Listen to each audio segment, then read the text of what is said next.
Chers téléspectateurs de la télévision Tambra, bonsoir et ravi de vous retrouver sur ce plateau pour le débat, le rendez-vous de la rédaction. Le rendez-vous de la rédaction, comme chaque dimanche à 21h, qui reçoit sur ce plateau nos invités. Aujourd'hui, nous allons discuter de l'actualité nationale avec nos invités, M.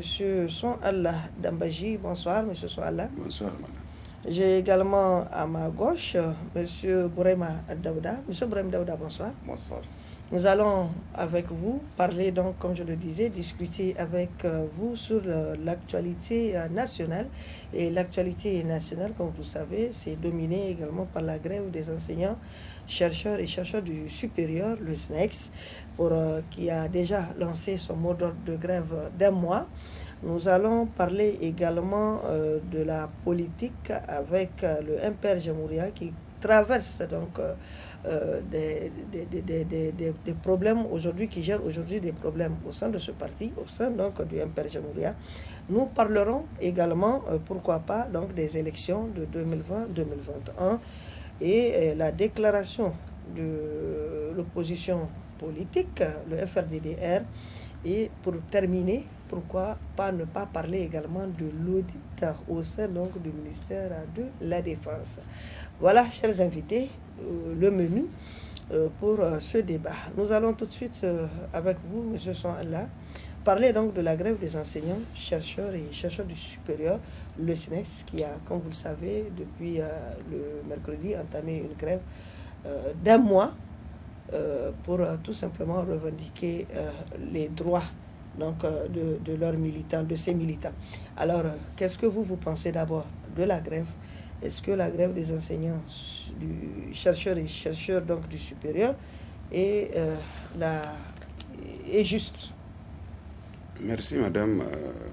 Comme vous venez de le dire, effectivement, le SNEX, qui est le syndicat national des enseignants-chercheurs à l'université publique du Niger, a déclenché un mouvement d'un mois de grève. Franchement, moi je l'ai toujours dit. Dans tous les cas, en tant que syndicaliste, ils ont des ABC de pouvoir comprendre comment on peut aller en grève. Et mieux, qui dit enseignant-chercheur, c'est quelqu'un qui doit maîtriser le contour de ses actes, conformément à son statut, même du point de vue social. Et dans le contexte actuel, je pense bien qu'ils ont respecté la procédure imposée par les règlements et les lois du pays pour aller en grève. Ça, c'est la souveraineté de tout syndicat pour pouvoir revendiquer ses droits, les droits de ses militants. Et que s'ils déclenchent un mouvement d'un mois, en tout cas, il faut vous rappeler très bien que ce syndicat a fait plusieurs séries de grèves. En faisant plusieurs séries de grèves et que fort malheureusement, ils n'ont pas été écoutés avec beaucoup des oreilles qui sont, c'est-à-dire avec beaucoup de sérieux. Et s'ils ne sont pas écoutés... Ils n'ont pas été pris au sérieux. Oui, ils n'ont pas été écoutés, et dans tous les cas avec beaucoup d'égards, si on peut l'appeler ainsi. Et que dans le contexte actuel, malheureusement, c'est devenu la devise de ceux qui dirigent aujourd'hui. Au-delà des enseignants-chercheurs, tout syndicat qui se lève aujourd'hui, on lui cherche des arguties et des prétextes sur lesquels, au lieu de l'affronter comment? En créant un terrain de dialogue, en exposant, le syndicat expose ce qu'elle a eu à poser comme préalable et ce qu'il a eu comme revendication. Et de son côté, le gouvernement décide et il explique voilà le pourquoi il ne peut pas faire telle chose, mais je peux faire telle chose. Compte tenu d'un certain nombre de telles choses, je ne peux pas faire telle chose. Mais ce sont des Nigériens. Et dans ce contexte, ils sauront très bien qu'ils ont été respectés à leur juste titre. Et dans ce cas, ils seront obligés de pouvoir d'obtempérer par rapport à l'intérêt national. Mais quand, à un moment, c'est-à-dire, vous faites semblant de négocier, vous faites semblant de faire un dialogue de sourds, où au préalable, le partenaire a déjà l'information selon laquelle c'est juste pour le formalisme que vous l'invitez à un dialogue. Je pense bien que ce n'est pas un dialogue, c'est en réalité des coups bas politiques et politiciens. Et malheureusement, au-delà de ce SNEX, presque si vous avez constaté, tous les syndicats de l'éducation, ils sont en ébullition. Ils sont en ébullition parce que les jeunes ne veulent pas écouter, au-delà même des syndicats de l'éducation, tout celui qui pose une revendication, même corporatiste soit-elle, qu'elle ne sera pas écoutée parce qu'on considère qu'il y a un prétexte. Et un prétexte, c'est quoi? Nous sommes gouvernants, nous avons tout le secret, et par rapport à ça, on ne vous permettra pas. Alors que c'est validé par les dispositions légales de la Constitution, le droit à la grève. Et ce droit à la grève, quand vous remplissez toutes les conditions, vous devez aller en grève, et c'est votre droit le plus absolu conformément. Les mêmes lois qui ont prévu ces mouvements de grève, ce sont à travers les mêmes lois que ces gens-là sont devenus aujourd'hui ce qu'ils sont, c'est-à-dire dirigeants. Et quand vous dites que vous allez sélectionner dans les dispositions légales pour voir les dispositions qui vous intéressent et faire fi des autres dispositions, même s'ils vous font obligation, je pense bien qu'il y a problème. Il y a problème dans ce sens. Et aujourd'hui, vous avez vu. Et ils ont fait un semblant de dialogue le vendredi passé. Et ils se sont quittés à queue de poisson parce qu'ils sont face à une réalité où, justement, ils ne se sont pas entendus parce que c'est un dialogue de méfiance entre les deux camps. Alors qu'il faut établir la confiance entre les deux camps pour pouvoir espérer à ce qu'il y ait confiance entre vous, afin que vous ayez un accord. Et tel que n'est pas le cas aujourd'hui, vous avez vu que même leur scénario de dialogue, ça a capoté parce que chacun est parti avec le préjugé sur l'autre, parce que chacun ne croit pas à l'honnêteté, surtout le syndicat ne croit pas à l'honnêteté de ceux qui dirigent, parce qu'ils ont eu à prendre des engagements à un moment de l'histoire et ils ne les ont pas honorés. Et c'est ce qui n'est pas bon dans la gestion de la cité. C'est ce qui n'est pas bon, croire, si ce n'est pas maintenant en réalité où certains syndicalistes se croient en réalité que le syndicat est un ascenseur social du point de vue individuel, mais si vous faites ça à un syndicaliste, je pense bien qu'au nom de ces dispositions, il ne va pas vous pardonner par rapport à ça. Et il va tenir mordicus par rapport à ses intérêts, surtout que si c'est qu'il vient de poser est fondé. Je pense bien que c'est juste qu'il pose un acte, c'est juste qu'il parte en grève. Et c'est légal qu'il parte en grève, mais seulement je dis qu'aujourd'hui, comme nous, comme vous, eux-mêmes, ils savent très bien qu'ils sont face à quel système?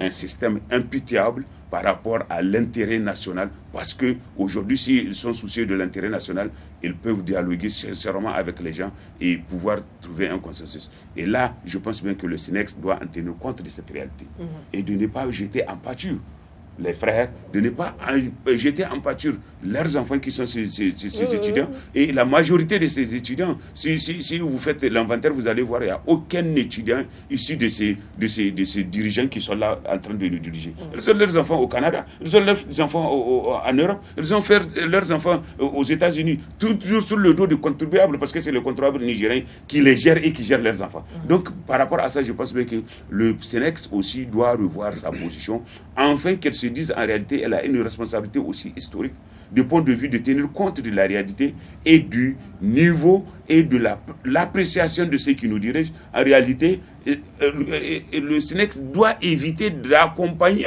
ces dirigeants-là dans leur système de pouvoir faire émerger une nouvelle classe qui est issue exclusivement d'eux et de leur entourage, afin de détruire la majorité qui est là. Et je pense bien que le SYNEX doit en tenir compte aussi de cet aspect, pour qu'elle fasse aussi une grève alternée, en même temps qui va permettre à ces enfants de pauvres de pouvoir étudier, pour qu'ils ne soient pas aussi dans une situation ingérable dans le futur, vis-à-vis de leurs enfants qui sont là-bas en train d'étudier, c'est-à-dire des enfants de ce gouvernement-là, et qu'il ne faut pas que la justice devienne en réalité une pérennité, ou qu'elle soit pérenne au Niger, parce qu'en créant cela, ça veut dire que c'est une nouvelle classe, ça va devenir une monarchie dans notre pays, et il ne faut pas qu'on les accompagne de ce système. Il ne faut pas qu'on les accompagne de ce système. C'est vrai, quand vous voyez un enseignant aller en grève, il n'y a aucun enseignant qui peut aller en grève pour dégainer du cœur. S'il part en grève, c'est qu'il y a une certaine obligation de point de vue moral de le faire. Parce que pour enseigner, vous avez des dispositions, des prédispositions qui sont là et qui sont, même du point de vue social, qui sont imposables à un enseignant. C'est quoi en réalité? C'est du point de vue psychologique qu'il soit à l'aise. Du point de vue psychologique qu'il soit à l'aise, il faut qu'il soit dans des conditions au moins minimales pour assurer du point de vue social et sa vie sociale. Ensuite, créer les conditions à ce que la pédagogie qu'il doit utiliser pour la transmission du savoir aux apprenants, qu'il soit dans les conditions de pouvoir la transmettre. Si ces principes ne sont pas acquis, je pense bien que s'il fait ça, s'il continue à enseigner dans la précarité avec un certain je m'en foutisme, il risque d'être historiquement responsable de la dégradation du système éducatif. Et donc, pour ça, c'est aussi une raison de pouvoir refuser cet état de fait pour qu'il soit aussi en bonne santé avec sa morale. C'est-à-dire qu'en enseignant, c'est en toute honnêteté qu'il est en train d'enseigner et en transmettant le pouvoir, le savoir, c'est dans les dispositions normales de pouvoir transmettre ce savoir. Mais ça n'empêche pas que le SNEX aussi évite d'accompagner ces dirigeants de leur plan machiavélique de faire émerger une nouvelle classe qui appartient à eux seuls. Monsieur. Merci. Après, le SNEX a entamé une grève d'un mois suite aux accords qui n'ont pas eu avec le gouvernement, qui n'ont pas abouti en réalité par rapport aux accords qu'ils avaient depuis leur grève de l'année passée, parce que si vous vous souvenez, l'année passée, les anciens chercheurs ont observé près de 3 mois de grève.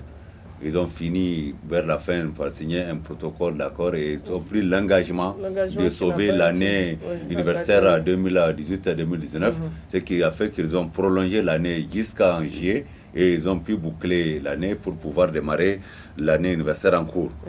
Mais malgré tout cela quand même, on a constaté que le gouvernement de son côté a refusé d'honorer ses engagements. Parce que je ne peux pas comprendre qu'on nous dit qu'à 2020 encore, l'État nigérien peut être de l'incapacité de payer des salaires. Dire que c'est pour des questions de salaire, des questions de primes que toutes les universités publiques du Nigeria sont en grève. Il y a autre chose aussi. Oui, il y a la loi qui permet de nommer les recteurs, je sais. Mais la plus grande partie, quand même, une partie, c'est surtout dire qu'environ 800 millions que l'État n'a pas honoré. Inadmissible pour les gens qui enseignent. Je crois que, bon, ce n'est pas étonnant de la part des gouvernants. Je crois que tous les Nigériens le savent. Ce sont des gens qui, en réalité, n'ont pas leurs enfants dans les universités publiques. Ils ont leurs enfants à l'extérieur. Ils leur payent dans les grandes universités. Et d'ailleurs, avant même la fin, peut-être qu'ils prévoient même des places pour eux parce qu'on a constaté qu'ils envoient même certains à l'extérieur comme étant des attachés au niveau des ambassades. Ça, c'est leurs enfants. Mais pour ce qui concerne les enfants de pauvres, puisque ça concerne nous, nos enfants, je crois que la stratégie que le SNEX doit adopter, parce qu'il faudrait qu'on en finisse avec ces grèves. Je vais saluer d'abord au passage la rencontre qu'ils ont eue avec l'UNUN, donc les étudiants, parce qu'en réalité, les victimes dans cette situation, ce sont les étudiants. Je crois qu'au-delà de l'UNUN, puisque c'est une grève qui est nationale au niveau de l'ensemble des universités du Niger, le comité directeur ou également de l'USN doit sortir de son mutisme pour rencontrer le SNEX, donc le bureau exécutif national du SNEX. Il faudrait nécessairement une lutte commune entre l'ensemble des étudiants et les enseignants-chercheurs. C'est vrai, dans le passé, il a eu des divergences, on a failli les diviser. C'est pourquoi l'année passée, les étudiants n'ont pas soutenu la grève de leurs enseignants. Mais je crois qu'ils ont vu les conséquences. Je crois que pour sortir rapidement de cette situation, il faudrait que les deux syndicats se rencontrent et qu'ils lancent d'autres mots d'ordre communs leur permettant de régler une bonne fois pour toute la situation des universités publiques du Niger. Parce que nous pouvons comprendre un gouvernement qui peut laisser de cette manière le système éducatif. Et faire une régression, en réalité, ce n'est pas seulement au niveau de l'université qu'il y a ces problèmes, il y a également ces problèmes au niveau des autres secteurs de l'éducation. Madame, je vous dis, puisqu'on parle en termes d'arriérés, de choses, de primes et autres, vous savez que depuis 2016, les enseignants ont cessé d'avancer au niveau du Niger, au niveau de leur carrière. Dire qu'au niveau de l'ensemble des travailleurs du Niger, les gens avancent normalement, sauf au niveau de l'éducation. Oui. Donc, depuis 2015, il n'y a pas eu d'avancement au choix au niveau du secteur de l'éducation. Ça veut dire que tous les enseignants sont bloqués, ils n'avancent pas. 2016, 2017, 2018, 2019, 2020, ça fait 5 ans. Ils n'avancent pas, même si c'est là où je condamne en réalité les autres syndicats et surtout les centrales syndicales. C'est une corporation qui est bloquée, qui n'avancent pas, donc qui n'évoluent pas au niveau de leur traitement salarial. Prévu par la loi. Même ça, et les gens se taisent. Je crois que le gouvernement doit faire extrêmement attention. Dans le temps, on nous chantait des questions de sécurité. Les enseignants ont compris, les autres ont compris, mais quand ça devient de l'apartheid, puisque ça ne concerne pas tout le travail du Niger, ça veut dire que c'est un laisser-aller total pour le système éducatif. C'est là où d'ailleurs, je veux demander à l'ensemble des syndicats du secteur de l'éducation et des écoles et de l'USN de se rencontrer en réalité pour lancer une lutte commune pour sortir l'école nigérienne de ces problèmes-là dans lesquels ces gouvernants l'ont placé.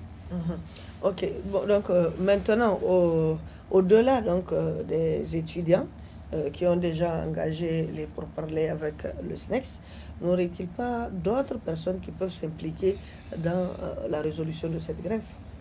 La résolution de cette grève, si vous vous rappelez très bien, même l'année passée, il a fallu l'intervention de la Commission nationale des droits de l'homme à la matière. Elle a intercédé pour qu'il y ait même le semblant de négociations entre le gouvernement et le SNEX. Mais dans le contexte actuel, je vous avoue, aujourd'hui, personne. Je vous dis que même si... Pas le médiateur, Quel médiateur? S'il vous plaît, dans tous les cas, vous vivez la situation du Niger comme nous. Nous sommes en train de la vivre au quotidien. Aujourd'hui, il n'y a aucune corporation, même une institution qui peut se taper la poitrine de forcer la main à ce gouvernement. Parce qu'on sait très bien que c'est le système dans lequel ils sont plongés et c'est difficile de les forcer la main, même face à une réalité. Aujourd'hui, tout ce qui peut aller, je vous dis, c'est à ce que les gens s'associent pour défendre leurs intérêts.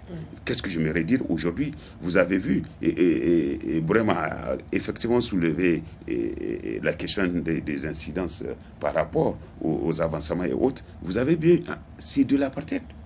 Dans un système d'un pays, vous prenez une corporation, vous dites non, vous la bloquez durant 5 ans, et les autres corporations avancent.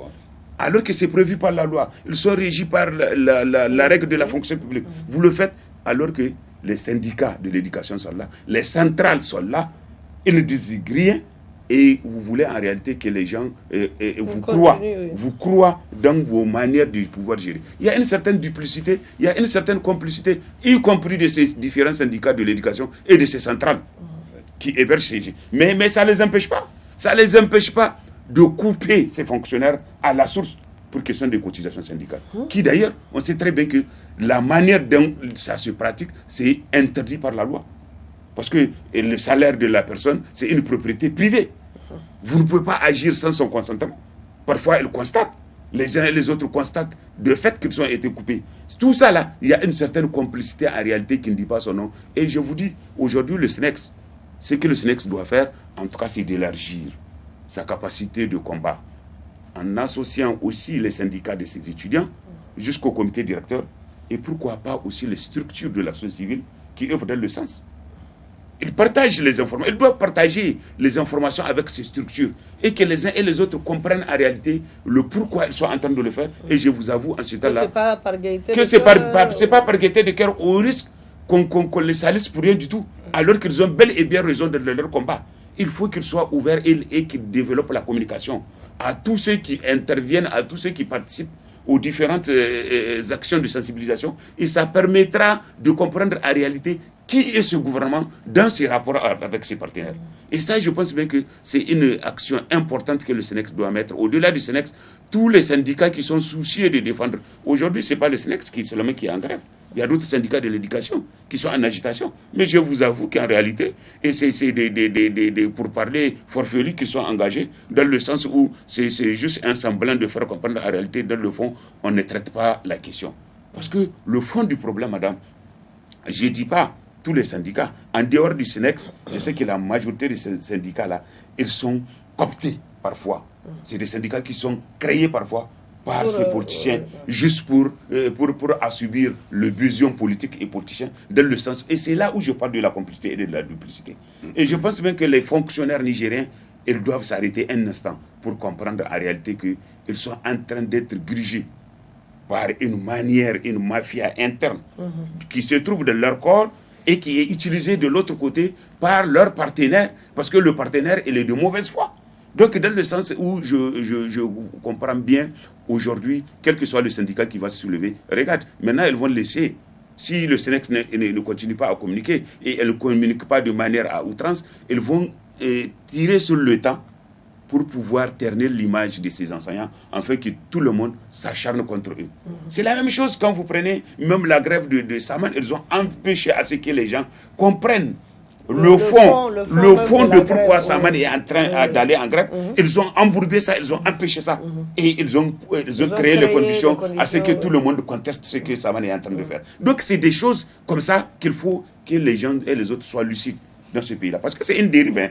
C'est une dérive qu'on est en train de créer contre ces fonctionnaires, mais ils ne comprennent pas. Le jour où ça va arriver à tout le monde, ça sera trop tard parce qu'en ce temps-là, tout est calé. Vous ne pouvez rien faire pour vous libérer. Et je pense bien que dans ce cas d'espèce, il faut que les uns et les autres se ressaisissent par rapport à ça. Et le SNEX, effectivement, comme tout autre syndicat, il faut qu'elle s'assume et que la communication est importante avant d'engager quoi que ce soit, parce que vous êtes face et nous sommes face à des gouvernants qui croient que c'est pas l'objectivité, c'est pas l'honnêteté du partenariat qu'il faut, mais c'est la subtilité, c'est la subtilité et c'est la manière de pouvoir déjouer toute tentative de la normalité, mais de créer une certaine fausseté et salir le partenaire au lieu de faire un dialogue et un combat entre le partenaire de la sincérité, mais c'est un combat de l'absurdité et d'un certain complot, complicité, c'est-à-dire pour empêcher à ce que la revendication de son partenaire soit honnête et qu'il soit compris de tout le monde. Donc il faut que les gens s'arrêtent et qu'ils comprennent qu'ils prennent une autre décision sur la manière de pouvoir gréver, sur la manière de communiquer pour que ce gouvernement-là, en réalité, et ces dirigeants-là soient désavoués dans le sens où ils veulent camoufler la réalité. Parce que quand vous camouflez... Aujourd'hui, si le SNEX revient à la charge, c'est parce que le combat, ou du moins le dialogue et l'honnêteté, les engagements pris par le gouvernement l'année passée n'ont pas été honorés. Parce qu'il n'a pas été sincère, c'est ce que ça veut dire. Parce que si le gouvernement a été sincère, ils ne vont pas revenir aujourd'hui se récidiver par rapport là où le fonctionnaire revendique son salaire. Mais au XXIe siècle, il revendique son salaire.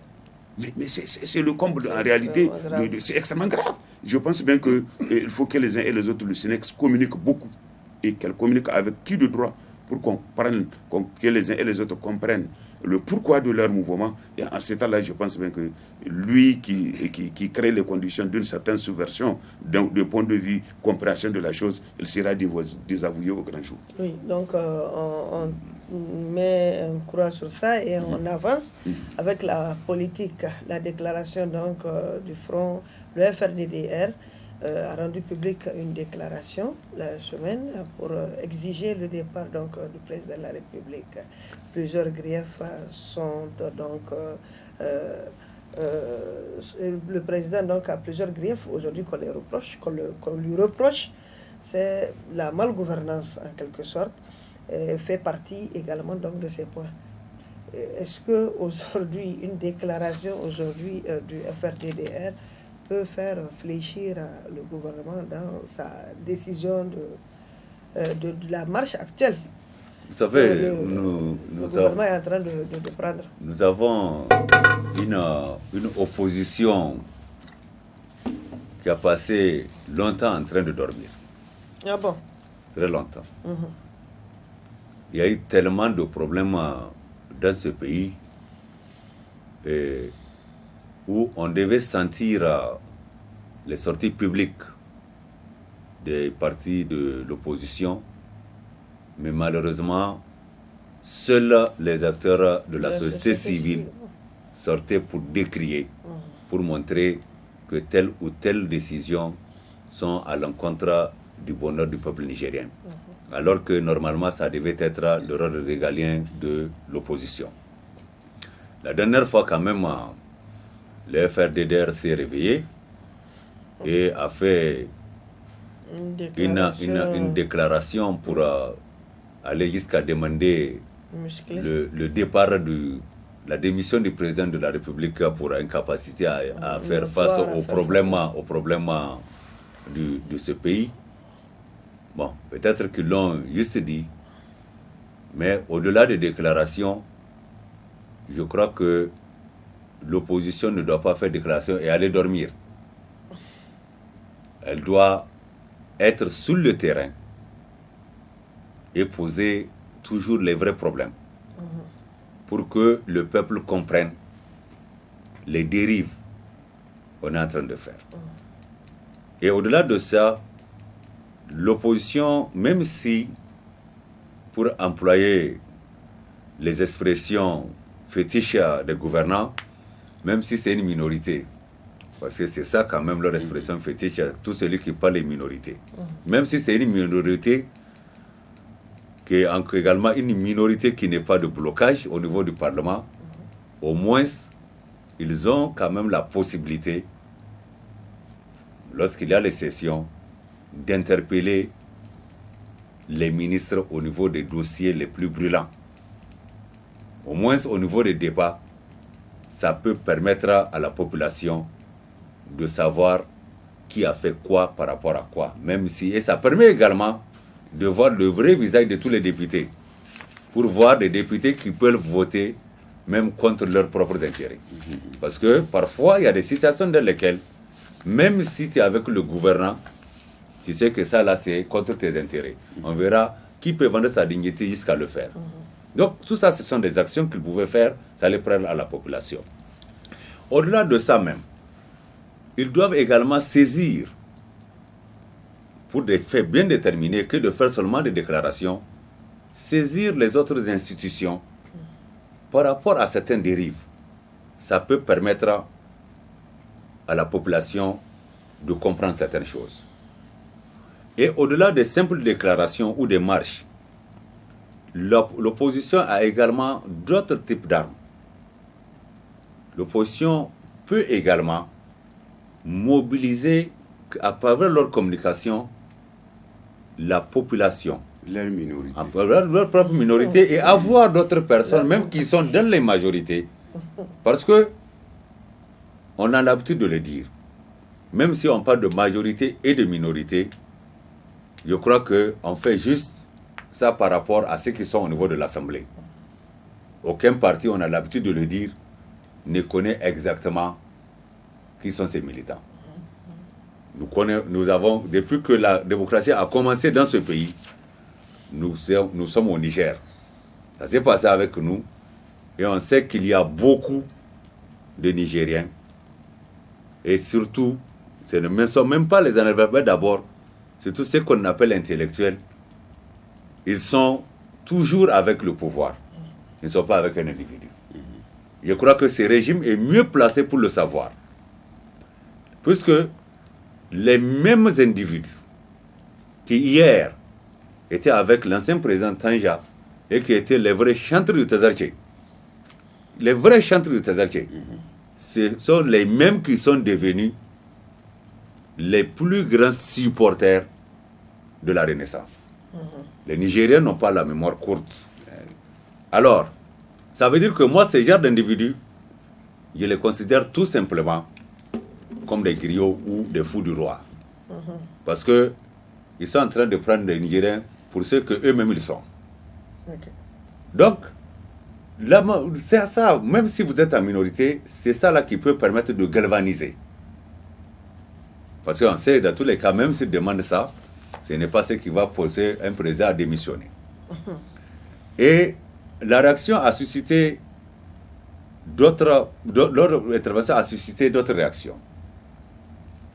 Vous avez vu, ça a permis à quelques individus dans des partis de sortir, eux également, au lieu de faire des analyses pour démonter, point par point, les éléments développés, les arguments développés par l'opposition, ils ont passé dans leur déclaration tout leur temps à insulter.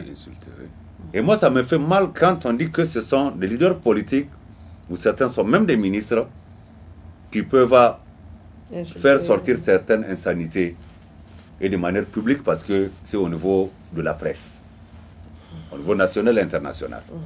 Ces choses aussi, vous voyez, ça doit cesser. Normalement, le pouvoir doit monter, parce que le pouvoir doit comprendre que ce soit une opposition, que que ce soit des acteurs de la société civile, quand ces groupes d'acteurs-là, vous dites que telle situation n'est pas bonne, je crois qu'au lieu de les traiter de tous les noms d'oiseaux, il fallait rester et faire l'analyse. Est-ce qu'en réalité, dans ce que ces gens ont dit, il n'y a pas une part de vérité? Voilà. Parce que le plus souvent, ce qu'on appelle conseiller, excusez-moi quand même avec petit c, qui conseille, oui c'est vrai, c'est petit c parce que je sais que ces gens ne font pas, non. Moi, en réalité, je les considère même des escrocs de l'État parce que comme ils ne font pas leur travail et on les paye, ils émergent au niveau du budget national, je les considère comme étant des escrocs. Okay. Donc, puisque ces gens ne peuvent pas leur dire la vérité, les gens ne disent au président ou au ministre que ce qu'ils veulent entendre. Ils ne peuvent pas leur dire la vérité. Ils ne peuvent jamais dire au chef de l'État que cette chose-là n'est pas bonne. Ils le poussent seulement et le poussent dans le trou. Comme la dernière fois, ils ont poussé Tangier dans le trou. Parce que c'est eux-mêmes qui l'ont poussé dans le trou. Vas-y, ça peut aller. Donc, il fallait écouter et ça peut permettre de changer. Parce que quand tu gouvernes et qu'il n'y a personne pour te critiquer, alors ça veut dire que tu risques de gouverner mal. En réalité, ceux qui disent la vérité aux gouvernants, c'est eux en réalité, les vrais patriotes et les vrais enfants de ce pays. Parce que ceux-là ne cherchent que le bonheur et le devenir du pays. Mais ceux qui encouragent même les faussetés, ceux-là, c'est ceux-là qu'on devait appeler les vrais apatrides. Et à la place du président de la République, celui qui me conseille, qui me donne une chose dans le mauvais sens, je sais qu'il s'est moqué de mon intelligence. Parce que c'est comme si ces gens-là considèrent que le président de la République lui-même n'a pas la capacité, des capacités intrinsèques lui permettant de faire des analyses, de faire la part des choses et de savoir qu'est-ce qui est bon pour le Niger et qu'est-ce qui n'est pas bon pour le Niger. On le pousse. Ça veut dire que, puisque le gars s'est moqué de moi, je crois que le lendemain, à sa place, là, moi, je te remercie. Parce que c'est que tu te moques de moi. Et ils sont beaucoup autour de lui. Il faut que faire ça, même dans leur communication. Montrer que tout est bon. D'abord, il y a quelque chose qui n'a pas de sens. Dans n'importe quelle situation, tout celui qui vient te dire que tout est bon, il a menti quelque part. Ou tout est mauvais, il a aussi menti. Donc, faire l'analyse, montrer réellement ce qui est normal, ce qui est bon, et ce qui ne l'est pas. Et pour revenir toujours à l'action de l'opposition, je crois que pour leur dire de se réveiller, c'est parce que en moins d'un an, nous serons au niveau des élections générales. Donc il faudrait qu'ils sortent pour clarifier réellement leur position et leur situation pour obliger le gouvernement à revenir sur les rails à revenir réellement sur les rails pour que le processus redémarre normalement pour nous acheminer vers des élections qui ne seront pas contestées à l'horizon 2020-2021. Monsieur Son-Allah, vous avez suivi la déclaration de l'opposition politique qui demande déjà le départ du président de la République. Et ensuite, il y a plusieurs greffes aussi qu'on reproche à ce gouvernement. Est-ce qu'aujourd'hui, ne serait-ce que cette déclaration peut fléchir aujourd'hui le gouvernement? Non, aucunement pas, madame. Aucunement pas dans le sens où ils sont de leur rôle. De leur rôle, parce que c'est après avoir élucidé un certain nombre de griefs qu'ils ont conclu qu'ils doivent quitter. Et malheureusement, franchement, je suis obligé de le dire. Cette opposition que nous avons depuis l'avènement de la 7e République, elle n'a pas convaincu. Elle n'a pas convaincu dans son rôle régalien d'opposant. Elle n'a pas convaincu parce que l'un des facteurs le plus essentiel, c'est de protéger cette minorité, soi-disant, cette minorité de l'abus de ceux qui dirigent, voire toute la nation, parce que c'est leur devoir constitutionnel. Et aujourd'hui, si vous prenez depuis l'avènement de la 7e République, il y avait eu trop d'abus. Cette opposition n'a pas fait montre d'une responsabilité constitutionnelle pour dénoncer vaillamment ce que le pouvoir est en train de faire, afin que cet équilibre qu'aujourd'hui, qui n'est pas pérenne, parce que la majorité et la minorité, aujourd'hui, quand vous retournez dans les principes normaux des élections, et cette minorité, aujourd'hui, si on part aux élections, ça peut changer. Parce que si l'aspect minorité-majorité, elle est toujours statique, elle ne change pas, ceux qui sont au pouvoir, ils ne seront pas au pouvoir aujourd'hui. Parce qu'à un moment, ils étaient dans cette minorité. Si être de l'opposant, si être opposant, c'est appartenir à la minorité, ils ont fait combien d'années de la minorité? 20 ans. Et si c'est là, ça veut dire que les choses peuvent changer. Et aujourd'hui, je suis convaincu d'une chose. Si cette opposition a réellement fait ce qu'elle doit faire comme travail, on part aux élections aujourd'hui, la tendance risque de changer. Et aujourd'hui, dans le contexte actuel, malheureusement, l'opposition, et en tout cas, elle a failli dans sa responsabilité régalienne constitutionnelle. On ne la sent pas. On ne la sent pas en réalité parce qu'elle doit contribuer à dénoncer.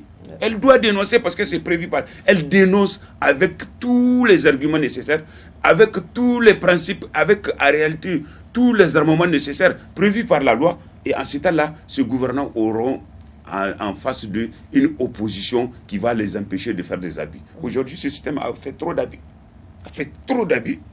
Alors que c'est la société civile seulement qui sortait de temps à autre pour dénoncer. Et là, on essaie parfois de temps à autre, en réalité, à un moment de l'histoire, vous allez voir même des opposants.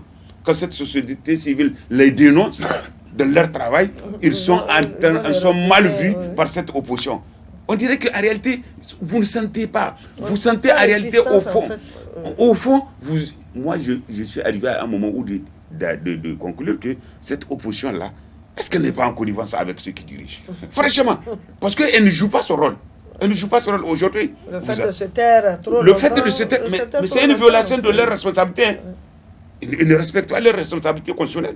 Parce qu'ils doivent dénoncer. Depuis tout ce temps-là, regarde, depuis le déguerpissement, à travers tous les différents avis, à travers les détournements, ils ont toutes les preuves à l'appui. Ils n'étaient pas sortis. Pour dénoncer. C'est pas aussi dû au fait que le chef de file de l'opposition se trouve aujourd'hui. S'il vous plaît, le chef de file de l'opposition, c'est pas lui seul qui constitue. Son parti est là. Son parti est là. Et tous ceux qui sont opposants, cette responsabilité les incombe. La responsabilité là n'incombe pas au seul chef de l'opposition, file de l'opposition. Non. Quand on dit opposant, c'est celui-là qui ne gère pas et qui est là pour empêcher à ceux qui dirigent de faire des abus. Et il ne faut pas. Et aujourd'hui, vous êtes arrivé, il y a un des opposants, avant-hier, il demandait qu'il est temps de casser leur mutisme. Oui. Et il a dit officiellement que le mutisme qu'ils sont en train de développer, c'est un mutisme. C'est pas bon. Et c'est grave. Donc ça veut dire que même à l'interne... Ça veut dire que même à l'interne, ils savent très bien qu'ils ne sont pas en train de faire ce qu'ils doivent faire. Il y a ceux qui sont en train de contester. Et ça veut dire que... Mais au-delà de ça, ça veut dire que de manière implicite, ils sont complices de ce qui est en train d'arriver à nous autres. Et c'est pourquoi ceux qui dirigent, ils ne les prennent pas au sérieux. Parce qu'ils considèrent que, jusqu'à preuve de contraire, ils n'ont pas montré le déséquilibre qui peut être balancé de leur côté, parce qu'ils ne se sont pas investis pour pouvoir empêcher à ce que cela soit. Mais aujourd'hui, les gouvernants là, quand vous les voyez poser leurs actes, ils n'ont pas peur de cette opposition. Regardez un ministre de la République en activité qui sort, même pas à travers la déclaration de son parti. Parce que si c'est un parti qui déclare ça, là c'est compréhensible. Parce qu'il a agi en tant que politicien, mais en tant que ministre de la République. Parce que l'opposition a fait sortir une déclaration. Vous sortez en tant que ministre, la robe sans en tenir compte de dire que c'est une réunion de ton bureau politique. Tu viens, tu attaques politiquement la déclaration de cette opposition. Il y a trop de laisser aller. Il y a extrêmement trop de laisser aller à tel enseigne que même le président de la République, le fait qu'ayant vécu avec ces gens-là, il a compris en réalité qui ils sont. Et le système qui ils sont. Et malheureusement, ils n'ont pas pris conscience de pouvoir changer la manière de pouvoir se combattre, afin qu'ils puissent être réhabilités. Parce qu'aujourd'hui, cette majorité, aujourd'hui, ça ne tient qu'au peuple. Si réellement on laisse le peuple choisir, en réalité, et on fait la règle du jeu, je vous dis que et l'opposition et la majorité, si on lui donne la main libre, ils seront tous évacués. Ils seront évacués. C'est-à-dire ce leader-là. Mais malheureusement, aujourd'hui, ceux qui détiennent le pouvoir, ils ont en réalité le minimum pour empêcher qu'on dévoile leur vraie face. Parce que ceux qui sont habilités à dévoiler leur vraie face de point de vue régalien et de point de vue officiel ne le font pas. ils se tapent toujours la poitrine et ils se dressent devant ce peuple comme c'est eux les saints, c'est eux en réalité qui sont là pour le pays. En réalité, dans le fond, c'est la fausseté et que l'opposition, elle se tait. Et dans la complicité et tacite dans cette affaire, je pense bien que cette opposition, elle doit se ressaisir. Elle doit se ressaisir parce que, vous avez compris, toutes les incitations qu'elle a commencé à faire aujourd'hui, c'est parce qu'on s'approche des élections. Et c'est parce qu'elle veut avoir une position. S'il vous plaît, c'est pas de l'intérêt en réalité qu'elle arrive à contrecarrer la population des abus de ce système. Non, pour pouvoir comment se repositionner pour être de près ou de loin dans la future gestion. C'est ce que ça veut dire.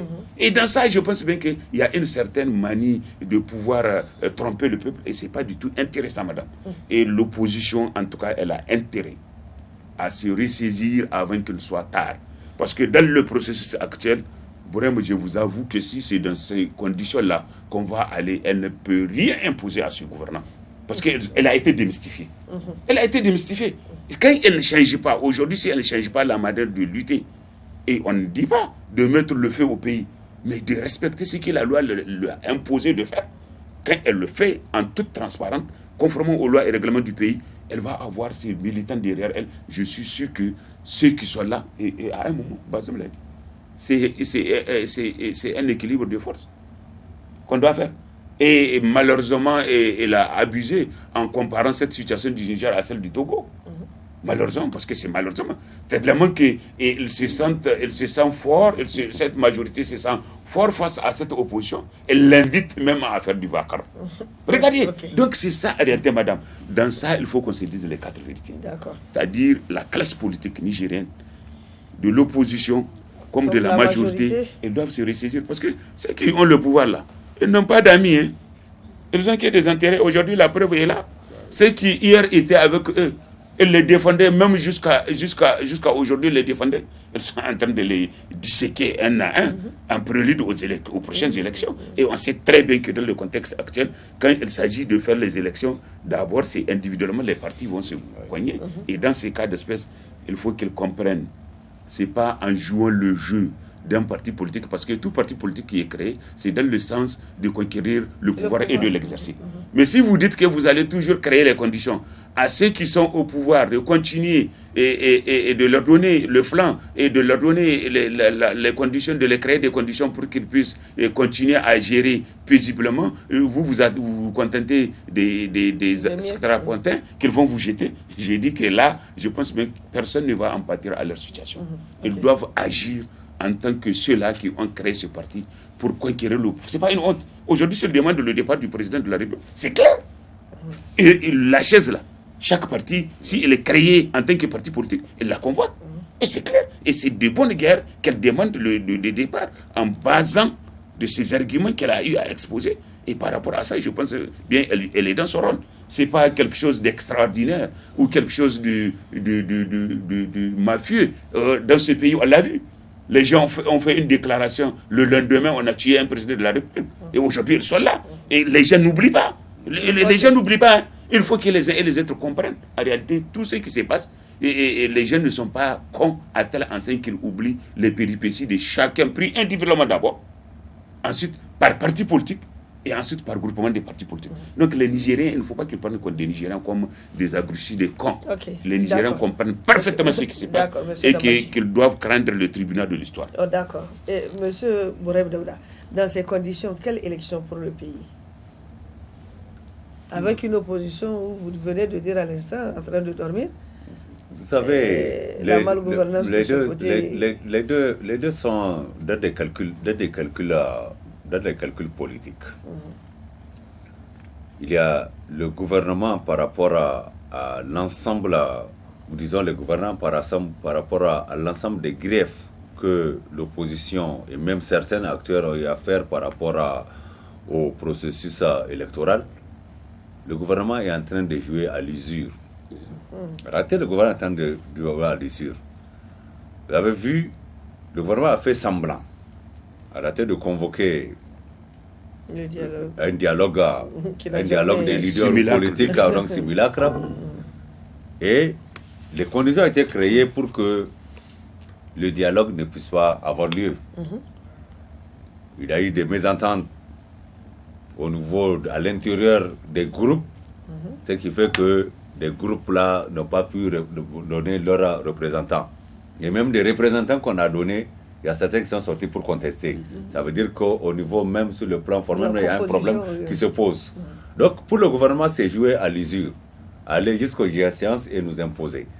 Et de l'autre côté, je crois que l'opposition également est dans cette même logique. L'opposition également veut amener le gouvernement, ça c'est ma pensée, dans une situation d'impasse. Dans une situation où le gouvernement lui-même n'a plus la possibilité d'organiser les élections dans les délais. Donc ça va poser un problème. Aujourd'hui, pour les gouvernants, ils sont obligés de faire les élections présidentielles pour que le président de la République soit remplacé le 2 avril 2021. Ça, c'est constitutionnel, ça ne peut pas être autrement. Et quand on crée les situations pour que ces élections ne puissent pas avoir lieu jusqu'à cette date, ça amène une situation d'impasse. Les deux sont en train de faire des jeux politiques. Ça veut dire qu'ils sont en train de jouer avec la nation. Donc, ça, ce sont des calculs. Maintenant, au-delà de ça, quel type d'élection? Je me suis aussi posé cette question, surtout quand je vois les dernières décisions que la CENI a commencé par prendre. On a l'habitude de le dire qu'avec la question de l'insécurité, ça peut poser un problème au niveau d'un certain nombre de régions lorsqu'on parlait de la question d'insécurité. Vous avez vu, la dernière fois, il y a eu d'abord attaque au niveau de Sanam, où des gardes ont été tués et qui escortaient des agents à l'horreur. Des agents à l'horreur ont commencé par aller en grève parce qu'on ne les payait pas. Parce qu'il faut prendre ce problème aussi. On ne les paye pas. Et d'autres, pour leur propre sécurité, ils ne peuvent pas aller. Et finalement, la CENI elle-même a décidé de suspendre l'enrôlement pour un certain nombre de communes de la région de Tillabéri et de la région de Tawa. Maintenant, ça va poser un problème. Puisque, ça veut dire quoi? Si cette situation se laisse passer, si la question de sécurité n'est pas réglée, mais est-ce que demain, la CENI ne peut pas encore se cacher derrière cette même situation pour empêcher à des Nigériens de voter? Parce que c'est leur droit. Voter là, c'est un droit. Dès que tu es citoyen nigérien, tu as atteint l'âge de voter, c'est un droit pour toi. Et si ce n'est pas de ta propre volonté que tu n'as pas, peux pas faire l'enrôlement, ça veut dire que quelque part, on a créé les conditions pour t'arracher ce droit. Alors là, ça va poser un problème. Surtout que, c'est vrai, c'est là où ça m'amène même à des partis politiques où je n'ai pas vu de manière virulente la sortie des autres partis politiques, que ce soit même de l'opposition ou bien de la majorité. Parce que, actuellement, on peut parler de majorité-minorité ou bien opposition, gouvernant, mais le problème se pose à partir dans 2 ou 3 mois. Je ne suis pas un devin, mais c'est que dans 2 ou 3 mois, beaucoup de partis politiques qui sont même au niveau de la majorité seront obligés de s'assumer et de sortir et d'écrire réellement la manière dont le processus se passe. Parce que moi, je ne sais même pas pourquoi, quand on a arrêté cela, presque tous les partis politiques ne se sont pas réunis. Parce que même si on dit que le dialogue là est bloqué, la CENI n'a pas ce droit de façon unilatérale de prendre une décision. Alors il devait aller au niveau du CNDP pour le faire. Il devait aller au niveau du CNDP. Et c'est ce qui pose le problème fondamental. La question de tutelle. La CENI est sous la tutelle du ministre de l'Intérieur. Un ministre qui est déjà un candidat déclaré. Mais écoutez, moi, si je suis ministre de l'Intérieur, je suis candidat déclaré. Mais écoutez, je peux me faire entourer de conseils me permettant de voir à peu près où est-ce qu'on peut trouver mes adversaires politiques peuvent avoir leur majorité. Mais je peux créer des situations dans ces régions pour qu'on ne puisse pas avoir vote. Oui, donc je peux créer des situations. Comme ça. Je crois que dans cette situation-là, non, mais c'est clair. Dans cette situation, je crois que la CENI a tort. Parce que, certainement, ça n'émane pas de la CENI. Puisque la CENI a un patron, le ministère en charge des élections. N'a pas oui, c'est la CENI comme ça, là, il dit que tel Nigérian n'a pas ce droit. Non. Écoutez, la CENI a l'obligation de créer les conditions de sécurité pour la réussite de cette opération. Pour la réussite de cette opération. Si la CENI n'a pas cette possibilité, la CENI peut se référer au niveau de la tutelle Médunée. Mais écoutez, on a dit, c'est pas pour rien, on a donné ça au ministère de l'Intérieur. C'est ce ministère qui est en charge de la sécurité publique. Et on a fait des choses de zonage. Les choses ne sont pas en train de se passer au même moment partout au Niger. C'est des communes bien déterminées compte tenu des types de matériel qu'ils ont. Ça veut dire qu'on a la possibilité de sécuriser les communes dans lesquelles on est en train de faire ces opérations. On mobilise les troupes pour permettre de la semaine à la population de faire. Ensuite, on continue au niveau de l'autre. Ça veut dire que quelque part, il y a quelque chose là qui se trame à partir de cette décision. D'accord, monsieur. Oui, j'ai cherché à intervenir parce que, franchement, quand on récapitule, on n'a rien à voir avec ceux qui dirigent la CENI, mais c'est la réalité. C'est-à-dire, ce qui nous intéresse, c'est le pays. En tout cas, en dehors du pays, personne ne nous fera peur. On a des acquaintances avec personne. Ce qui nous intéresse, c'est le pays. Et par rapport à ça, depuis le début, on l'a décrit, madame. Depuis ce qu'ils appelaient audience foraine, nous avions dit, la CENI, du point de vue réglementaire, elle n'a pas qualité. L'audience foraine, c'est quoi? C'est l'octroi des pièces d'état civil. Et aujourd'hui, nous savons qu'il y a deux ministères qui sont habilités à le faire. Le ministère de la Justice, le ministère de l'Intérieur.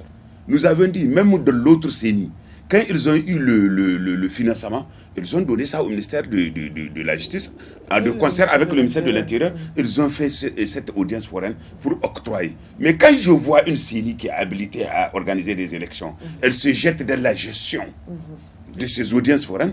Depuis cet instant-là, nous l'avions dit que ce n'est pas normal. Arrêtez. Les gens ne nous ont pas écoutés. Ils ont récidivé dans l'histoire de ce qu'on appelle l'enrôlement biométrique. L'enrôlement biométrique, mais ils ont fait l'appel d'offres, madame. Et l'appel d'offres, c'est des sociétés. Et je ne sais pas par quel osmose, sur quel contrat ils ont donné ça, mais la logique veut au moins, quand vous octroyez un travail à une société, où c'est de l'argent public, vous leur donnez un temps par rapport auquel, à partir de cet instant-là, vous transmettez les données. Et vous n'avez rien à voir en tant que CENI dans ça. Je ne sais pas ce qu'ils ont concocté de leur contrat, je ne maîtrise pas, mais je parle au nom du bon sens. Je vous octroie le travail, le marché, vous l'avez décroché. Eh bien, faites-moi le travail, à telle date, vous devez me transmettre. C'est à vous de recruter les agents. C'est à vous de devoir mettre à la disposition la technique pour faire le travail. Moi, c'est en réalité le produit que je veux à telle date. Le produit fini à telle date, conformément à notre contrat, vous transmettez ça. Mais en ce temps-là, cette société, c'est à elle, s'il y a problème, de se référer, peut-être à travers la CENI, à ce qu'elle soit en réalité aidée par le système, parce qu'elle ne fait pas ça gratuitement. Surtout quand on sait que ce n'est pas une société nigérienne. Elle ne fait pas ça gratuitement. Si elle veut le concours des forces de l'ordre par rapport à quoi que ce soit, elle doit aussi céder l'assiette. Parce qu'elle a fait son assiette.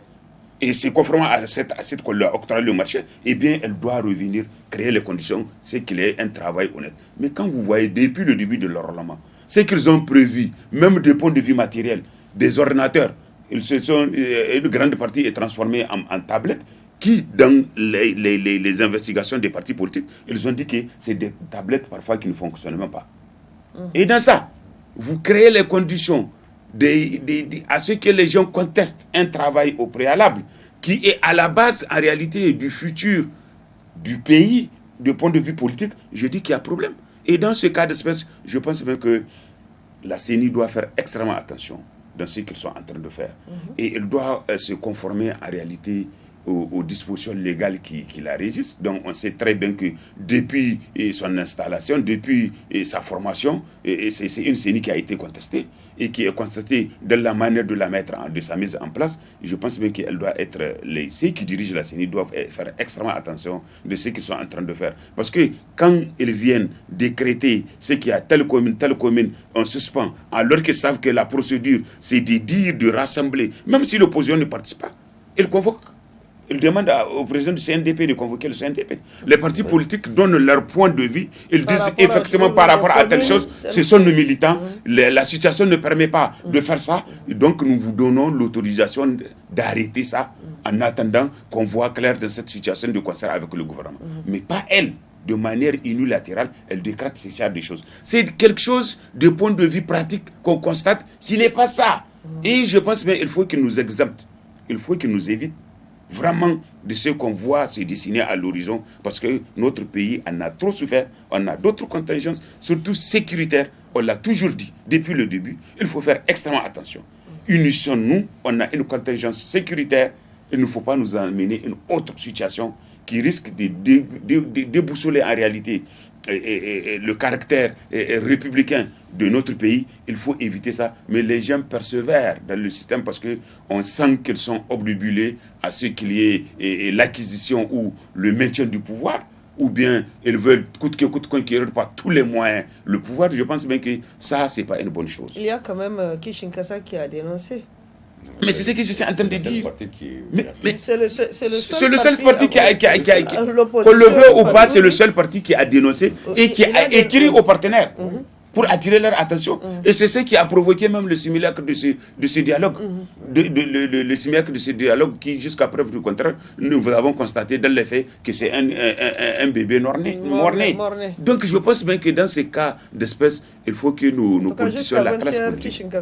Jusqu'à preuve du contraire, la classe politique doit faire extrêmement attention. Il ne faut pas qu'elle soit omnibulée par la conquête du pouvoir ou la conservation du pouvoir et créer les conditions à ce qu'ils mettent le pays dans une situation ingérable. Nous n'avons pas besoin, parce qu'aujourd'hui, nous sommes déjà dans des difficultés extrêmement graves, à tel enseigne qu'il ne faut pas qu'ils nous ajoutent d'autres difficultés qui risquent d'être fatales pour l'existence de notre République. Bourema, restons toujours en politique pour parler donc de la crise qui secoue aujourd'hui, ou bien que traverse le parti Imper Jamhouria de Albade Abouba.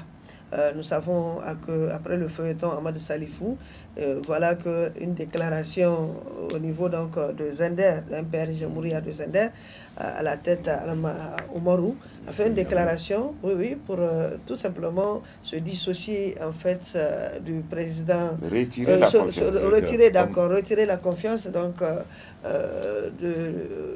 avec la section de Zender à Albade Abouba, et tout en restant en fait au sein donc du Imper Jamhouria. Alors, qu'est-ce que aujourd'hui ça vous dit? Quelle analyse est-ce que vous pouvez faire par rapport à cette situation? En réalité, la situation que vit l'Imper Jamhouria là, moi ça ne m'a pas surpris. Ah bon? Oui. Oui, pour une chose. En réalité, depuis le jour où le président de Jamhouria Al-Baré a retrouvé sa tête de président, depuis qu'il a déclaré qu'il va être candidat aux élections présidentielles de 2021, depuis le jour-là, en réalité, j'ai dit apparemment, à partir d'aujourd'hui, ces carottes sont cuites. C'est trouble fait. Certainement, lui-même, ça ne l'a pas surpris. Et c'est certainement conscient de cette situation future qu'il a dit solennellement lors de leur anniversaire qu'il est candidat. Maintenant, pourquoi je dis que ça ne l'a pas surpris? Parce qu'il a l'habitude de jouer ce même jeu. Il a l'habitude de jouer ce même jeu. Lorsque ses amis d'aujourd'hui voulaient concasser le MNSD, parce qu'on voulait que le MNSD retourne au niveau de la majorité, on s'est servi de lui et de ses amis. Et c'était lui le chef des files des rebelles du MNSD de l'époque. Donc il sait comment il a fait pour débaucher, pour créer la situation, pour débaucher ces gens-là qui sont en train de se rebeller contre lui aujourd'hui. Ça veut dire qu'il sait qu'en réalité, c'est la même méthode qu'on est en train d'utiliser. C'est la même méthode qu'on est en train d'utiliser. Il veut être candidat, alors on doit également créé des problèmes au sein de son parti. Vous avez vu, en réalité, après Zender, Niamey même a retiré sa confiance à Albadé. Ça veut dire que c'est un programme qui a été établi depuis le jour où il l'a fait. Parce que le jour-là, quand je l'ai entendu, surtout que j'ai vu ces partenaires-là, ces alliés étaient là, et je suis sûr que ces alliés n'étaient pas au courant qu'il allait donner. Et le jour-là, tous ceux qui sont des observateurs ont vu que c'est une déclaration qui a plu aux opposants. Je vais vous référer et référer à la population à l'intervention de Laden Tchana et à l'intervention de Ibrahim Yacouba, qui était très content pour montrer. Ibrahim Yacouba a eu même à le dire. Et quelque chose qu'on lui a dit lorsqu'il voulait quitter, il a dit en Hausa,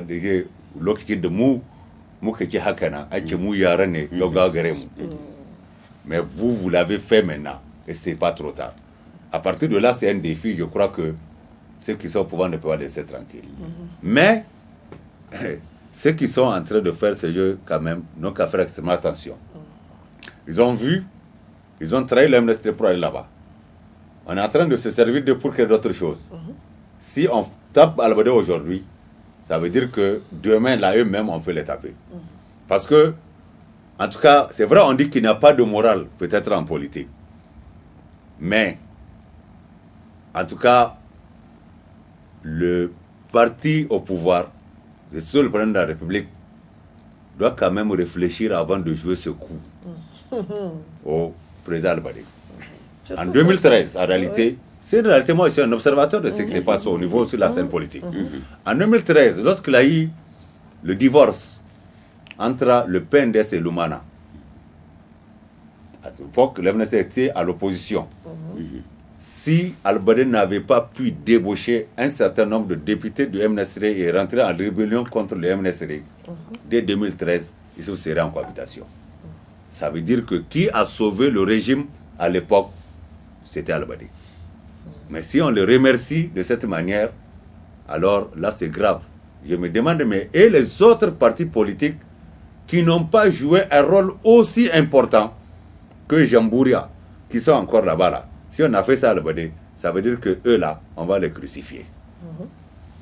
Ok, monsieur Soala, oui, vous avez suivi. Oui, j'ai suivi l'analyse de Bourema, mais je prends la dernière intervention, c'est-à-dire sa dernière phrase, où il parle que le pouvoir, ceux qui sont contre le pouvoir doivent faire extrêmement attention et n'ont pas honoré leurs engagements du point de vue moral de confiance, ce qui est conformément à ce que Albadé a fait pour eux.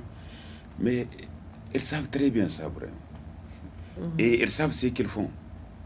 Et ils savent très bien que dans le sens, ils ne peuvent que faire ça pour pouvoir se maintenir au pouvoir. Et c'est dans la logique des choses.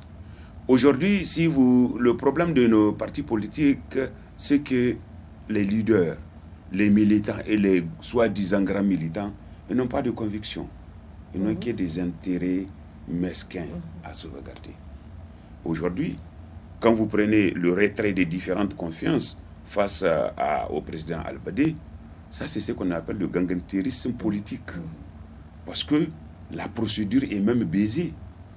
Vous savez très bien que je ne connais pas le statut de leur parti politique. Mais je sais que quelle que soit la structure, vous ne pouvez prononcer ce genre de comportement que lors du Congrès, quand il s'agit de renouveler. Et aujourd'hui, dans le contexte actuel, ce dernier a été élu au Congrès.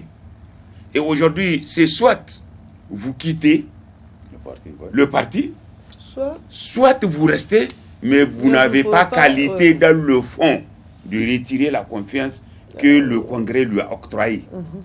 Donc c'est tout juste pour régler le problème de leur maître de conscience, je pense bien, et faire du mal à Albadé. Et je pense bien qu'aujourd'hui, Albadé doit être aguerri et ne doit pas être surpris. Parce que, sincèrement, c'est ce qu'on le disait. Dans le camp, au-delà des élections, quand vous faites quelque chose à quelqu'un, attendez-vous un moment, vous pouvez être victime. Malheureusement, c'est ça l'histoire. Malheureusement, c'est ça l'histoire. Au-delà de lui, ils sont presque tous les mêmes.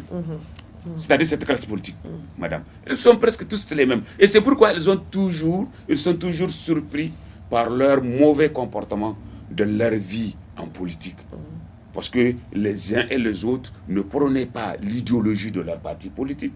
Ils ne prônaient pas la conviction à travers laquelle ils se sont adhérés à ce parti politique, mais ils prônaient comment je peux me réaliser moi et mon groupe. Et aujourd'hui, je vous dis, on l'avait prédit. En réalité, vous nous excusez, en réalité, seul Dieu peut prédire, en réalité, mais nous savons très bien qu'il y aura des bouleversements de l'échiquier politique d'ici 2021. Je vous dis, il y aura des partis politiques, d'autres partis politiques de l'opposition qui vont rejoindre. Je vous dis. Il y a d'autres partis, il faut rejoindre ceux qui sont au pouvoir, la majorité à la prochaine des élections. Et il y aura d'autres partis politiques de la majorité qui vont rejoindre l'opposition. Tout dépend des circonstances et des intérêts des uns et des autres. Parce qu'aujourd'hui, ceux qui sont au pouvoir, ils s'en fichent pas mal de morale. Ils s'en fichent pas mal est-ce que c'est normal? Ils s'en fichent pas mal de la logique. L'essentiel, la seule logique, comment rester, comment maintenir le pouvoir. Le reste, on peut régler ça après. Et c'est la même chose malheureusement au niveau de l'opposition. Malheureusement au niveau de l'opposition, l'opposition, elle ne fait pas le peser des mains pour qu'elle puisse s'imposer et renverser la tendance. Elle fait semblant, c'est-à-dire, à mon entendement, moi j'ai compris l'opposition là, elle cherche de faire une situation où la situation sera pire, et en ce temps-là, ceux qui sont au pouvoir seront déboussolés et ils vont venir prendre le pouvoir. Ce n'est pas si facile. Ok. Ouais, en ajoutant donc au parti donc de MPR Jamhouria, nous avons vu Kassoum Mokhtar aujourd'hui, ministre de la Jeunesse et des Sports, qui est sorti clair pour demander à ses militants de soutenir le candidat. Madame, moi, c'est un parti politique, c'est vrai, le parti de Kassoum, c'est un parti politique sur l'échiquier national, parce qu'il a même des députés, mais il faut qu'on soit réaliste. Aujourd'hui, il y a des partis où on sait très bien que ces partis sont susceptibles de balancer la chose. Quand il s'agit des élections. C'est le cas du Jamhouria, c'est le cas du MNSD et c'est le cas de l'Umana. Quel que soit ce que vous allez faire comme création de situations pour les disloquer, quand ils s'affichent, à la procédure des élections, quand ils prennent position, vous savez que très bien que quel que soit ce que vous allez faire, vous aurez des difficultés à justifier votre mafia de trucage d'élection. Donc c'est de ça qu'il s'agit. Et dans le contexte actuel, moi je pense bien qu'ils ont intérêt. Les partis là que je viens de citer, au-delà d'autres partis, la liste n'est pas exhaustive, ils ont intérêt pour sauver le Niger de créer les conditions à ce qu'il y ait des élections libres et transparentes, y compris le PNDS. Ils ont l'obligation de créer les conditions à ce qu'on laisse au peuple nigérien de choisir ses vrais représentants. Faute de quoi, je pense bien que personne n'a à gagner parmi eux, surtout ceux qui sont au pouvoir. Il ne faut pas qu'ils se trompent par l'illusion, par l'illusion pouvoiriste, croyant que quelle que soit la situation qui sera créée, ils seront à la hauteur du pouvoir les gérer. Non. Le pouvoir en tant que tel, c'est le peuple. Aujourd'hui, si vous croyez que vous allez utiliser la police, vous allez utiliser la gendarmerie, ce sont des citoyens nigériens. Ce n'est pas parce qu'ils portaient la tenue que vous croyez qu'à chaque moment, on peut les utiliser contre les violations des droits de l'homme, c'est-à-dire quelles que soient les dispositions légales. En dehors des dispositions légales, vous ne pouvez pas les utiliser de manière permanente. Donc c'est ça en réalité qu'on veut que nos politiciens nous évitent pour les prochaines élections. Parce qu'il est plus qu'important que le Niger a besoin d'une sérénité, d'aller aux élections avec la plus grande sérénité et la plus grande cohésion, dans le sens où celui qui sera représentant du peuple, qui sera un digne représentant du peuple, qui vous êtes obligé d'accepter qu'il a été voté par ce peuple. Dans le cas échéant, là, je ne souhaite pas ça pour mon pays. Il y aura problème, je ne souhaite pas. Ok, une minute ou 2 minutes, chacun. On va juste parler donc de l'affaire donc au niveau donc, du ministère de la Défense concernant les 1700 milliards. Le ministre actuel demande qu'il y ait audit. Oui, madame. Et franchement, moi, ça ne fait pas partie de mes habitudes. Mais sincèrement, même sur les réseaux sociaux, moi, c'est un ministre que vraiment j'apprécie. J'apprécie en fonction de l'acte que je vois sur le terrain. Parce qu'il a posé des actes, franchement, qui commencent en réalité à me convaincre qu'il a un minimum quand même pour la patrie. Aujourd'hui, en insistant Parce que je suis sûr qu'en insistant que la chose de 1700 milliards soit clarifiée, qu'on le veuille ou pas, même si vous êtes son ennemi, vous savez que c'est un acte patriotique qu'il est en train de poser. Et je pense bien que le président de la République, il a intérêt à l'accompagner dans le sens. Il a intérêt à l'accompagner dans le sens parce qu'aujourd'hui, cette inspection, elle n'est plus un secret. Elle n'est plus un secret. Parce que si les uns et les autres aujourd'hui, si cette défaillance, elle est vérifiée et que c'est réellement cette défaillance avait eu détournement dans ce fonds et qui a engendré, qui est à la cause de cette boucherie qu'on a connue, je pense bien qu'il n'y a pas de pardon de ça. Quelle que soit la personne, quel que soit son rang, quelle que soit sa responsabilité, il doit répondre. Il doit répondre parce que c'est des intérêts et surtout nos militaires. Si c'est dû à cette faille que cela a été fait, je pense bien que le président de la République il a l'obligation de laisser cette affaire soit clarifiée et situer la responsabilité du point de vue individuel et du point de vue collectif de tous ceux qui ont participé à ce que nous soyons dans cette affaire, dans cette situation. Et là, je pense bien que nous avons le ministre dans ce cas d'espèce. S'il continue de cette lancée, en tout cas, moi, je fais partie des gens qui sont prêts à l'accompagner dans le sens parce que nous voyons très bien que c'est des intérêts du pays qu'il veut défendre. Et nous souhaitons que Dieu lui donne la chance et le pouvoir de pouvoir continuer d'aller jusqu'au bout et qu'il ait en réalité l'encouragement et le maintien ou le pouce ou en réalité la contribution du président de la République dans ce sens, que Dieu lui donne, lui aussi le président de la République, la chance de pouvoir accompagner ce ministre. Parce que c'est une chance pour lui de pouvoir accompagner ce ministre à régler ce problème. Parce que si ce problème, déjà le problème, il est sur les réseaux sociaux, tout le monde en parle, et certains ont certaines situations en main, donc ce n'est pas des choses à étouffer. Ce ne sont pas des choses à étouffer, et surtout une chose qui a déclenché la perte en vie humaine, surtout pas de n'importe qui, des militaires. Donc dans ça, je pense bien que le président de la République fera diligence et accompagner ce ministre à pouvoir aller jusqu'au bout de sa pensée dans le règlement de ces 1700 milliards. Oui, je crois que on a vu à travers la presse quand même que la presse, le ministre de la Défense Katambé a diligé des audits pour voir clair la gestion de 3 ministres. De 1700 milliards quand même. Je crois qu'on a de tout temps dit qu'on ne pouvait pas comprendre qu'on investit 1/5 du budget et on dit que nos soldats n'ont pas assez de matériel. Ça veut dire que comme nous, il a fait le même constat. Nous le remercions pour ça. Ça veut dire qu'au moins, pour la première fois, on a vu depuis que la 7e République a commencé, au moins un ministre est en train d'aider le président de la République. C'est ça. Parce qu'en réalité, on l'a de temps dit, presque tous les ministres, ce sont des amis du président, mais c'est eux qui lui causent tous les problèmes. Pour la première fois quand même, on a vu quelqu'un qui est vraiment avec lui. C'est ça. Parce que honnêtement, il a posé un acte très républicain. Demander l'audit de ta propre gestion parce que c'est la gestion de ses amis. Ça veut dire il veut que tout soit clair et ça sous-entend que c'est quelqu'un qui a encore assez d'amour pour ce pays. C'est ça. Certainement, la mort de nos soldats, la mort de nos populations, les déplacements de nos populations l'a affecté. Et il sait pertinemment, puisqu'il fait partie de la gestion, il sait pertinemment ce qui a été injecté dans le budget de défense et qu'on ne doit pas avoir de problème. Et ça sous-entend également quelque part que ce n'est pas pour rien que le président de la République a eu à faire ce réaménagement technique du gouvernement pour le détacher du ministère de l'Hydraulique et l'amener au niveau du ministère de la Défense. Aujourd'hui, lui, il a lancé la balle en demandant l'audit. Aujourd'hui, il appartient au président de la République, premièrement, de faire le choix entre le Niger et ses amis. Quelle qu'en soit la personne qui est impliquée dans des détournements des fonds de défense, je crois qu'il doit rendre gorge.